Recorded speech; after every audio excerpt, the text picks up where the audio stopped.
Good morning. তোমরা সকলে কেমন আছো? আশা করছি তোমরা সকলে বেশ ভালো আছো। আমি ঈশা।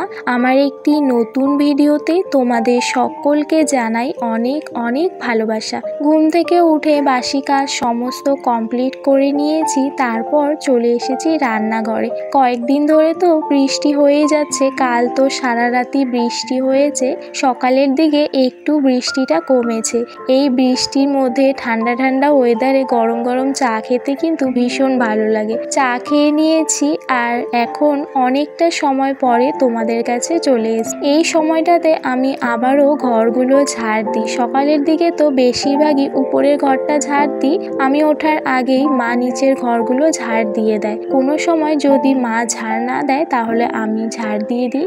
তো আজকে তো উপরের ঘরটা সকালে ঝাড় দিয়েছিলাম, তারপর ওই যে বললাম এই সময়টায় আমি আবারও সবগুলো ঘর ঝাড় দিই, ঘরটা মুছি। তবে আজকে আর ঘরগুলো মুছবো না, উপরের ঘরটা ঝাড় দিয়ে নিচের ঘরে চলে এসেছি, নিচের ঘরগুলো ঝাড় দিয়ে নিচ্ছি আর বিছানাটাও সুন্দর করে গুছিয়ে রাখছি। ছেলে তো এই টিভির ঘরে সারাদিন খেলা করে, টিভি দেখে। তো ছেলে এখন দোকানেই আছে। তো যাই হোক, ঘরগুলো ঝাড় দিয়ে আমি রান্নাটা বসিয়ে দিচ্ছি।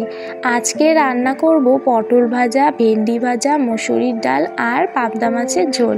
পটলগুলো তো ভেজে নিয়েছি, তারপর ডালটা সিদ্ধ হয়ে গেছে, ডালটা সোমবার দিয়ে নিচ্ছি। ভেন্ডিগুলো এখনো কাটা হয়নি, সেজন্যই ভাবলাম ডালটা সোমবার দিয়ে নিই, ততক্ষণে ভেন্ডিগুলো কাটা হয়ে যাবে। আর ওই যে মাছটা ধুয়ে লবণ হলুদ মাখিয়ে রেখে দিয়েছি। এদিকে ডালটা ফুটে এসেছে, ডালটা নামিয়ে নিয়েছি, তারপর মাছগুলো ভেজে নেব।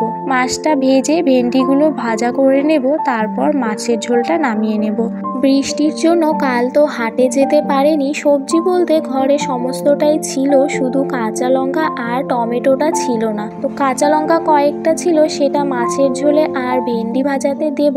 আর ডালের মধ্যে না ওই যে গাছের লঙ্কাগুলো হয়েছে সেগুলো 2-3টে দিয়েছি। আমি শুনেছি এই লঙ্কাগুলো ভীষণ ঝাল হয়, একটা দিলেই নাকি তরকারিতে হয়ে যায়। তবে এই লঙ্কাগুলো তো একদমই ঝাল নেই, 2-3টের মতো ডালে দিয়েছি। তো যাই হোক, ওইদিকে ডালটা হয়ে গিয়েছিল, তারপর মাছগুলো ভেজে ভেন্ডিটা ভেজে নিয়েছি। এখন এই যে মাছের ঝোলটা করে নিচ্ছি।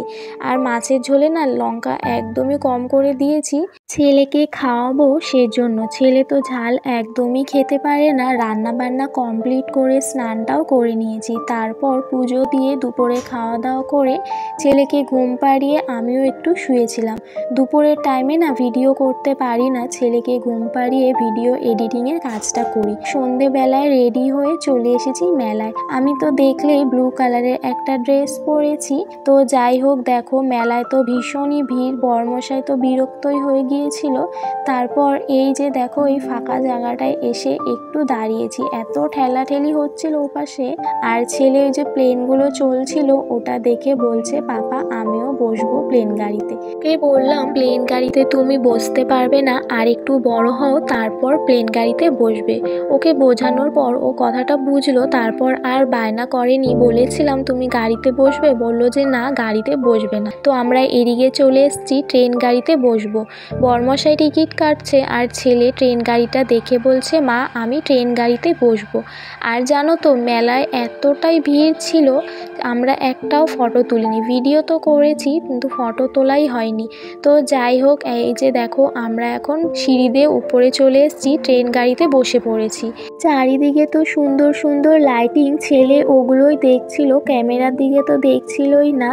আর জানো তো যখন ট্রেন গাড়িটা চলছিল তখন কিন্তু ছেলে একটুও ভয় পায়নি। আমি তো ভেবেছিলাম হয়তো একটু ভয় পাবে, কারণ ও এর আগে তো ট্রেন গাড়িতে বসেনি, বাচ্চাদের ছোট ছোট গাড়িগুলোতে বসেছে, ওগুলো তো আসতেই চলে। কিন্তু দেখলাম যে না, ভয় পায়নি। তো যাই হোক, আমরা বাড়িতে চলে এসেছি। মেলায় অনেক কিছুই খেয়েছি, সেগুলো আর তোমাদের দেখানো হয়নি। তো কি কি কিনেছি চলো দেখে নাও। এই যে এই কাচের কাপটা কিনেছি, এটা আমার নেওয়ার ইচ্ছে ছিল অনেক দিন ধরে। আর একটা ঝুড়ি নিয়েছি আর একটা ফাইবারের প্লেট নিয়েছি। ছেলে কয়েকটা খেলনা নিয়েছে, তবে সেগুলো এখন দেখানো যাবে না, ওগুলো নিয়েই ও খেলছে। বাড়ি আসার সময় বিরিয়ানি নিয়ে এসেছিলাম। ভিডিওটা এতটাই, যদি ভালো লাগে অবশ্যই লাইক কমেন্ট শেয়ার করবে। যারা যারা চ্যানেলে নতুন, চ্যানেলটি সাবস্ক্রাইব করে পাশে থেকো।